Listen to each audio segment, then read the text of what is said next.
Have you ever been painting a wall and needed a way to keep your edges crisp and clean? Or maybe you're working on a craft project, trying to keep things tidy without leaving behind a sticky mess. That's when you reach for masking tape, a humble yet incredibly useful invention that saved countless hours of cleanup and frustration. But have you ever stopped to wonder, who actually invented masking tape? Where did it come from? And why was it created in the first place? Today, we're diving into the surprisingly interesting history of this everyday object and the man behind its invention, right here on History of Simple Things.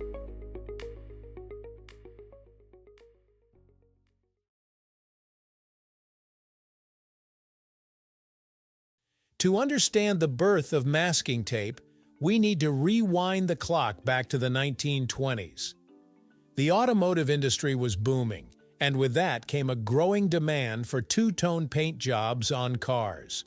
Customers wanted their vehicles to have that sleek custom look with sharp color divisions, and auto body shops were eager to provide it.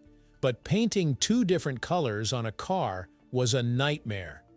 There wasn't a reliable way to mask off areas that shouldn't be painted. Workers used butcher paper, newspapers, and even homemade concoctions of glue and paper.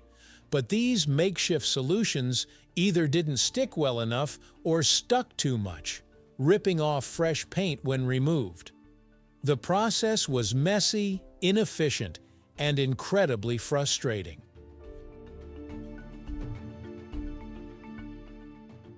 Enter Richard Drew, a young engineering school dropout working as a lab technician at a small sandpaper manufacturer called Minnesota Mining and Manufacturing, today known globally as 3M. At the time, 3M was trying to expand beyond its struggling sandpaper business, and Drew, an ambitious and curious thinker, was always tinkering with new ideas. One day, Drew was sent to an auto body shop to test a new type of wet sandpaper that 3M was developing. While there, he witnessed firsthand the difficulties painters were having with two-tone paint jobs. He saw the damage, the mess, and the sheer inefficiency of it all.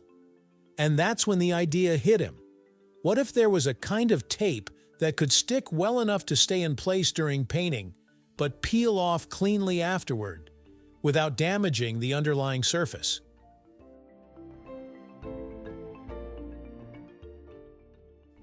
Drew returned to 3M with the problem fresh in his mind, and he began working on a solution.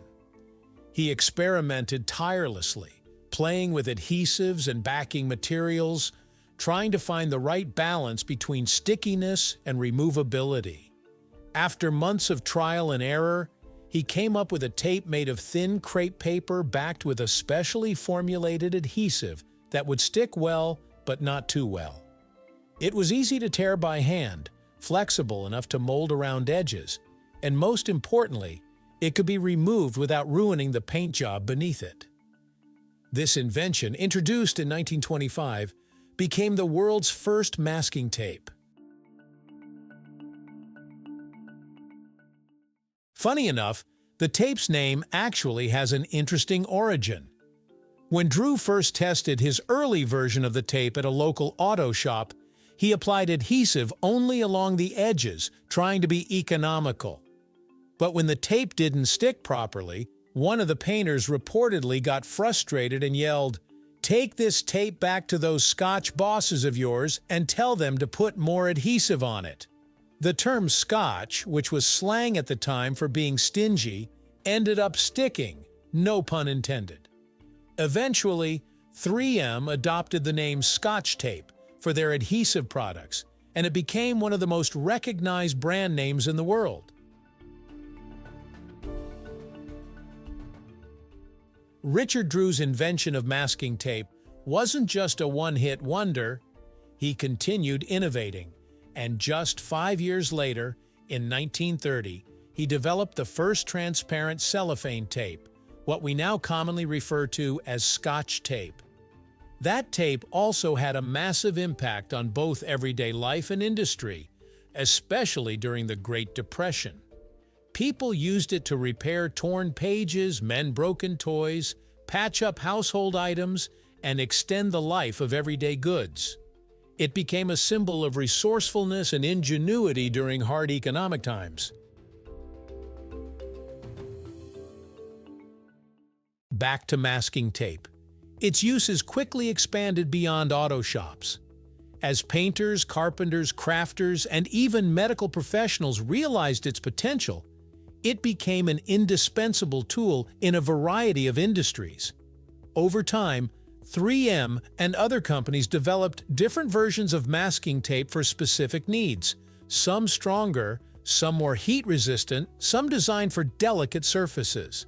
Today, there's a masking tape for just about every situation imaginable.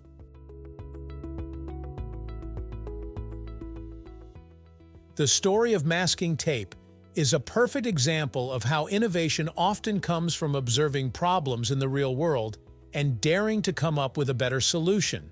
Richard Drew wasn't a famous scientist or a wealthy entrepreneur. He was just a young lab tech who paid attention, asked questions, and wasn't afraid to get his hands dirty trying to fix something that wasn't working. His story reminds us that big ideas can come from small moments, and that the best inventions aren't always the flashiest. They're the ones that quietly make life better.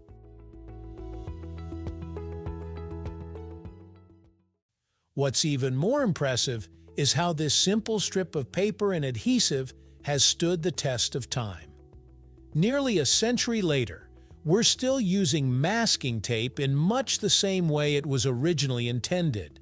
Sure, the formulas have improved, and there are more varieties now, but the core idea hasn't changed. It's a testament to just how well Richard Drew got it right the first time. So the next time you're painting a room, working on a DIY project, or just need something to temporarily hold things in place, take a moment to appreciate the masking tape in your hand.